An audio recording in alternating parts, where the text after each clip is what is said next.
이름으로 오늘 나오신 모든 성도님들을 축복합니다. 구역 예배가 언제 시작을 할까 했는데 오늘부터 시작을 이제 하게 됩니다. 그래서 다음 주부터 이제 각 구역마다 예배가 시작이 되는데요. 꼭 구역 예배를 드려서 가정에서부터 구역에서부터 예배가 다시 시작되기를 소망합니다. 우리 4차 산업혁명이라고 여러분 들어보셨습니까? 4차 산업혁명은 인공지능 때문에 나타나는 산업혁명을 의미합니다. 그래서 지금 이세돌이가 바둑에서 이길 줄로 예상을 했지만 결국 알파고에 의해서 패하고 말았고, 또 요즘에는 병원에서도 인공지능 닥터라는 왓슨이라는 로봇을 이용해서 진단을 하게 됩니다. 그래서 4차 혁명이 지금 다가오고 있다라고 말하고 있습니다. 이미 어떻게 보면 4차 혁명이 시작이 됐습니다. 우리는 한숨만 쉬고 방치하거나 과학기술을 철저히 외면해서는 안 됩니다. 경계하고 부정적으로 바라보다가는 숨어버리거나 탄식하며 냉소적으로 살아갈 수 있습니다. 그래서 우리는 세상에서 사람에게 신은 왜 필요한가? 이 인공지능이 우리가 알고 있는 하나님을 과연 대체할 수 있는가라는 질문을 하는 시기에 우리는 살고 있습니다. 정말 이 인공지능이 신을 대체할 수 있겠습니까? 저는 그렇게 할 수 없다라고 믿고 있습니다. 왜냐하면 예수님께서 우리에게 이렇게 말씀해 주셨습니다. 내가 곧 길이요 진리요 생명이라고 말씀해 주셨습니다. 다른 무엇보다도 바꿀 수 없는 것은 생명은 로봇이 어떻게 할 수가 없다라는 것입니다. 하물며 인공지능이라 할지라도 하나님을 대신할 수 없다라는 것을 우리가 명심하면서 우리가 4차 혁명 시대를 살아가고 있는 이 시대 가운데에 하나님의 말씀을 붙들고 살아가기를 간절히 소망합니다. 그래서요, 이 과학기술을 따라가는 수많은 사람들이 있습니다. 오늘 본문을 읽었는데요, 오늘 본문의 내용에 보면 예수님을 따라갔던 수많은 사람들이 나타나게 됩니다. 그래서 오늘 본문에 읽었던 2장 앞부분을 살펴보게 되면 1장에 보면 각종 병을 고쳐주신 예수님을 따라가는 많은 사람들이 1장 34절에 나옵니다. 귀신을 내쫓으셨던 예수님을 바라보면서 예수님이 너무 대단한 분이기 때문에 따라갔던 수많은 무리가 있었습니다. 1장 39절도 마찬가지입니다. 온 갈릴리로 다니면서 여러 회당에서 전도하시고 귀신을 내쫓으셨습니다. 이런 예수님을 사람들은 정말 많이 따라다녔습니다. 1장 45절에도 마찬가지입니다. 그러나 그 사람이 나가서 이 일을 많이 전파하여 널리 퍼지게 하니, 이 사람은 누구냐 하면 나병 환자로 인하여서 손을 못 쓰게 된 사람입니다. 예수님께서는 이 나병 환자를 말씀으로 고쳐주셨습니다. 예수님 앞에 고침을 받은 사람은 입을 다물 수가 없었습니다. 돌아다니면서 많은 사람들 앞에 나를 고치신 분이 이분이다라고 소개했습니다. 그래서 1장 45절에 보게 되면 동네에 돌아다니면서 사방에서 사람들이 예수님께로 나오는 사건이 1장 부분에 자세히 묘사되어져 있습니다. 수많은 사람들이 예수님을 따라가는 장면이 우리가 읽었던 본문 앞부분에서도 잘 나타나 있습니다. 2장 2절 말씀에도 보니까 우리 한번 본문은 아니겠지만 앞부분에 한번 읽어보도록 하겠습니다. 2장 2절 말씀입니다.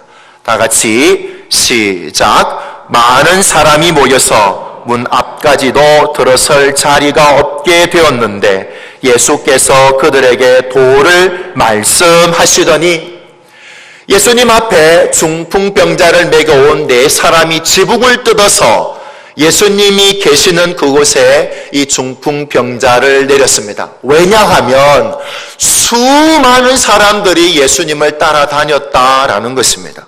오늘 예수님을 따라다니는 수많은 사람들 중에 오늘 이 시간에 앉아있는 우리도 그 부류 가운데 있을 수 있다라는 것입니다. 오늘 말씀을 읽으면서 많은 무리들이 예수님 앞에 따라다녔고 오늘 13절의 말씀 가운데도 이런 말씀이 있습니다. 우리 13절 말씀을 읽어보겠습니다. 다 같이 시작. 예수께서 다시 바닷가에 나가심에 큰 무리가 나왔거늘 예수께서 그들을 가르치시니라. 아멘.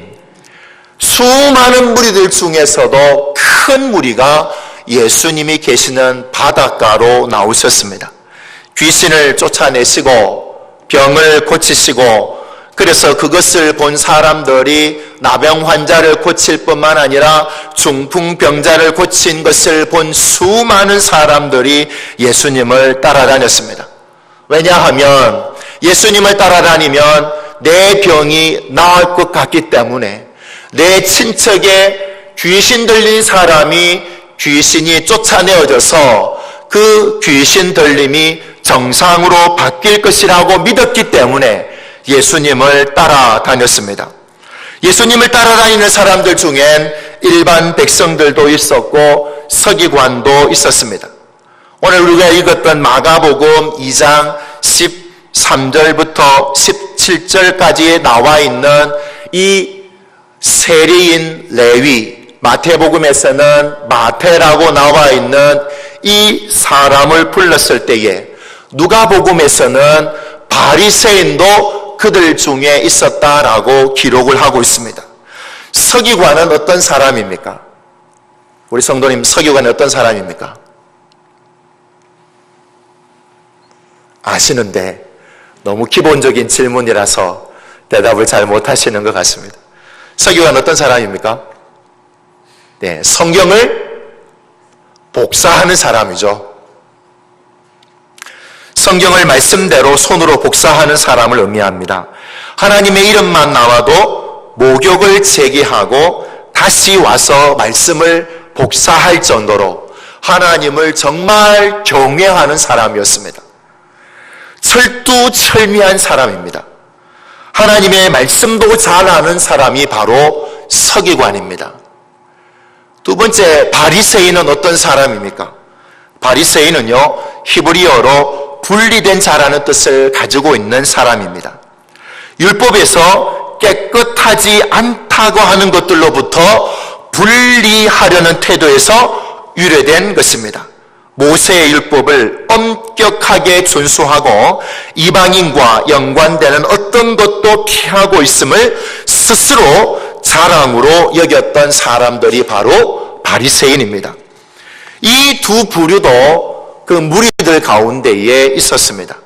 서기관처럼 율법을 기록하여 잘 아는 사람들도 예수님과 함께 있었습니다.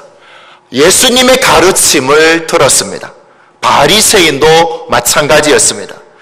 그래서 이 바리새인과 서기관과 일반 백성들이 그곳에 모두 예수님의 가르침을 들으려고 예수님을 따라다녔습니다. 오늘 이 시간에 우리는 무엇 때문에 예수님을 따라다니고 있습니까? 오늘 우리가 구역 예배로 함께 모였습니다. 사람 때문에 모인 것이 아니라 예수님 때문에 모인 줄로 믿습니다. 우리는 예수님 때문에 이 시간에 모여서 예배를 드립니다. 다른 것이라면 아마 이 시간이 예배의 시간이 아니라 다른 시간이 되었을 것입니다. 예수님께서는 가르침을 받는 모든 사람을 예수님께서는 부르시지 않으셨습니다. 오늘 본문을 살펴보게 되면 예수님께서 원하시는 사람만 부르시는 것을 보게 됩니다. 우리 14절 말씀을 한번 읽어보도록 하겠습니다. 다 같이 14절 말씀을 한 목소리로 읽겠습니다. 시작. 또 지나가시다가 알페오의 아들 레위가 세관에 앉아 있는 것을 보시고 그에게 이르시되 나를 따르라 하시니 일어나 따르니라. 예수님께서는 원하시는 사람은 세관에 앉아 있는 세리 레위였습니다. 마태복음에서는 마태라고 자기의 이름을 냅니다. 세리는 우리가 잘 알다시피 로마 사람이 마땅히 세금을 거두어야 되는데 징수권을 대신 받아서 유대인들에게, 이스라엘 백성들에게 가서 더 많은 세금을 거두었던 사람이 바로 세리였습니다. 그래서 많게는 200%, 적게는 120%까지 이득을 얻으려고 세금을 구하고 받았던 사람이 바로 세리였습니다. 이들은 유대인들로부터 미움을 샀습니다. 증오의 대상이 되기도 했습니다. 그런데 왜 예수님께서는 바리새인도 아니고 서기관도 아니고 예수님을 믿고 따라다녔던 사람도 아니고 굳이 왜 세리 레위를 택할 수밖에 없었습니까? 왜냐하면 이 세리 레위는 예수님이 원하셨던 사람이라는 것입니다. 그래서 예수님께서는 그 세관에 앉아있는 세리를 바라보면서 나를 따르라 그렇게 말씀해 주셨습니다.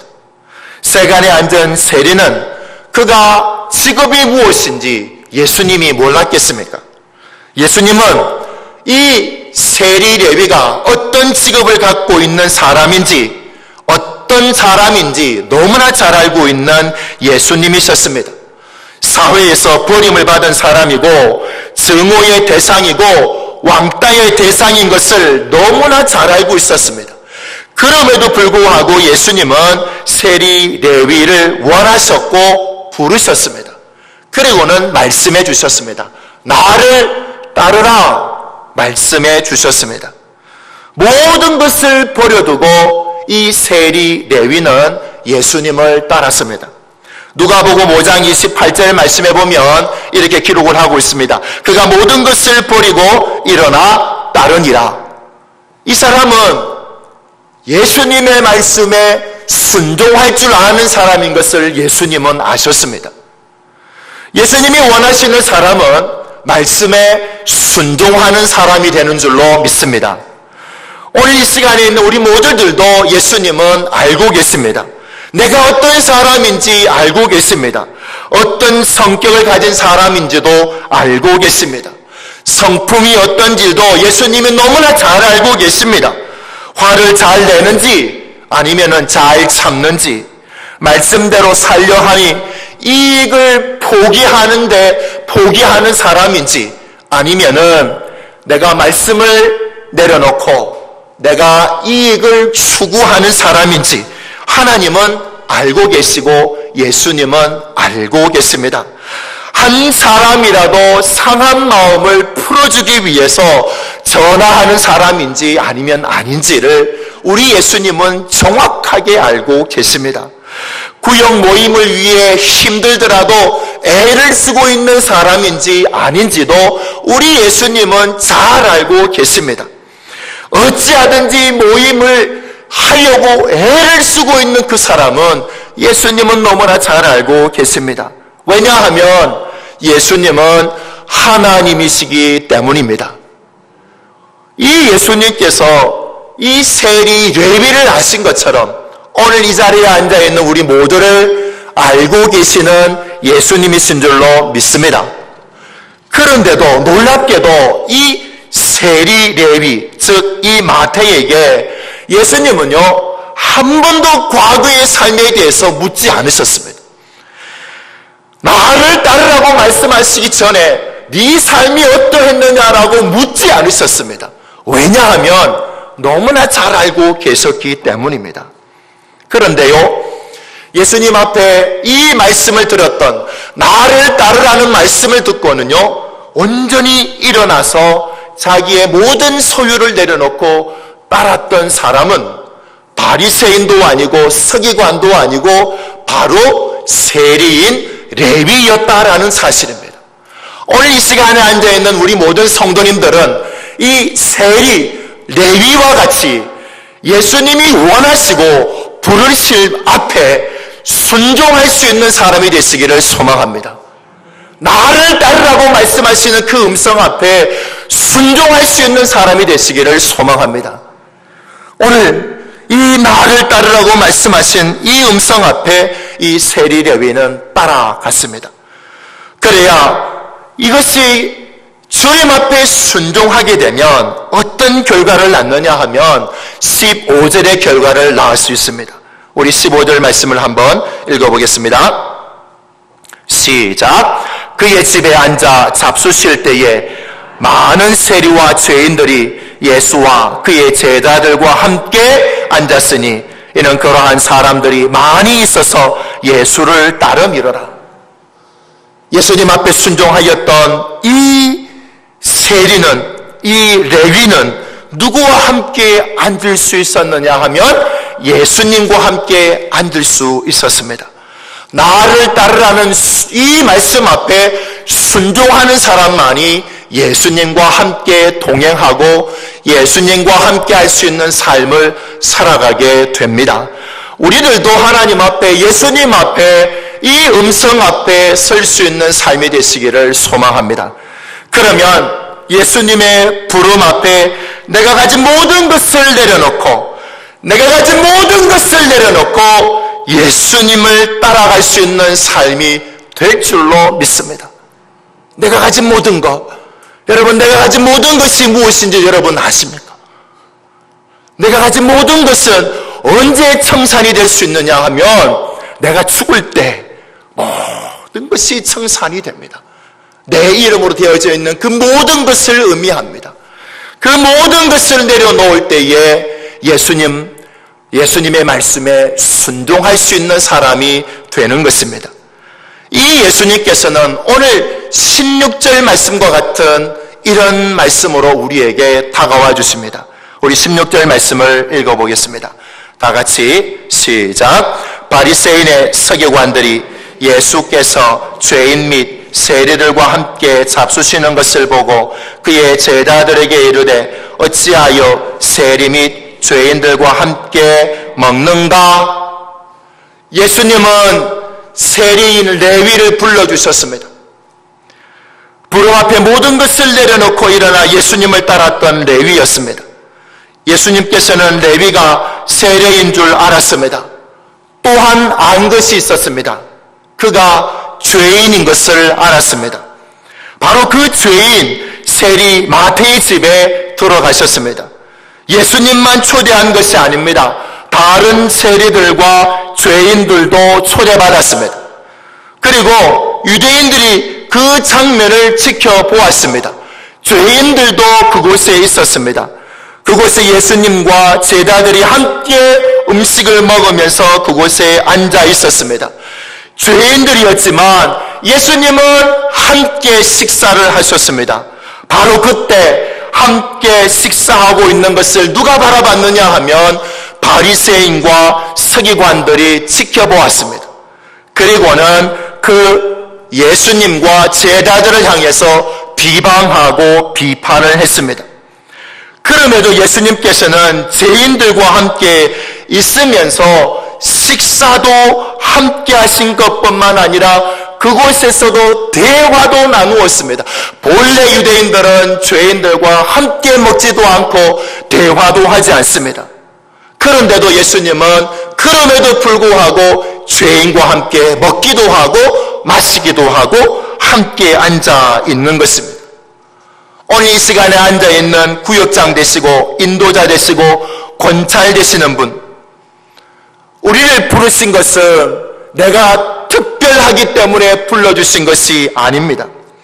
예수님께서 불러주신 것은 내가 대단한 사람이기 때문에 불러주신 것이 아닙니다.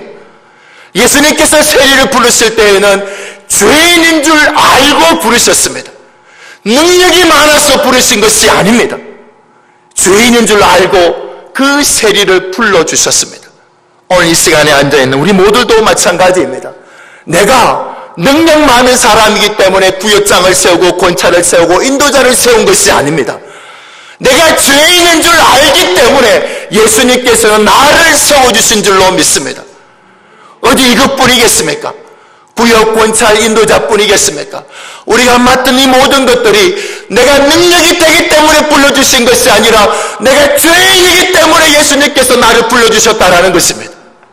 그러면 그 예수님 앞에 우리는 순종할 수밖에 없습니다. 나를 따르라는 그 음성 앞에 우리는 순종할 수밖에 없는 것입니다.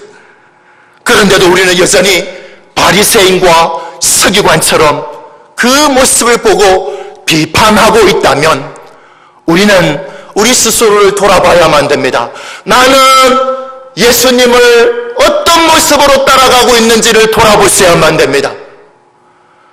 정말 예수님을 따라가는 제자들처럼 오늘 레위가 모든 것을 내려놓고 예수님을 따라가였던 것처럼 나는 정말 그렇게 따라가고 있나 스스로를 물어보기를 소망합니다. 누군가는 비판하겠습니다. 누군가는 비방을 하겠지요. 그렇다 할지라도 꿈쩍하지 마시기를 바랍니다. 우리 예수님은 그 비방과 비판 앞에 꿈쩍도 하지 않으셨습니다. 죄인을 찾아다니시고 그리고 죄인을 불러주셨습니다. 왜냐하면 이 죄인을 불러신 것은 회개를 시키려고 부르셨다라고 누가복음에는 기록을 하고 있습니다. 우리가 죄인인데도 불구하고 우리를 불러주신 것은 우리가 하나님의 자녀가 될 수 있도록 불러주신 줄로 믿습니다. 우리를 죄인으로서 회개함으로 말미암아 우리가 의인으로서 삶을 살아갈 수 있게 되는 것입니다. 우리가 죄 용서함을 받았기 때문에 은혜를 받았다라고 말하고 있습니다. 그래서 에베소서 1장 7절의 말씀에 이런 말씀이 있습니다. 우리는 그리스도 안에서 그의 은혜의 풍성함을 따라 그의 피로 말미암아 속량 곧 죄사함을 받았느니라. 우리는 죄를 용서받은 은혜 받은 사람인 줄로 믿습니다. 우리가 은혜 받았기 때문에 하나님의 사랑을 받은 사람이라고 우리는 믿고 있는 것입니다. 오늘 이 자리에 앉아있는 우리 모든 성도님들, 예수님이 나를 사랑하시는 줄로 믿습니다. 예수님이 우리를 사랑하시는 줄로 믿습니다. 그래서 요한복음 14장 23절에 이런 말씀이 있습니다. 제가 읽어드리겠습니다. 사람이 나를 사랑하면 내 말을 지키리니 내 아버지께서 그를 사랑하신 것이요 우리가 그에게 가서 거처를 그와 함께 하리라. 우리 한 번 더 읽어볼까요? 자막에 떠 있는데 우리 한 목소리를 읽어보겠습니다. 다 같이 시작.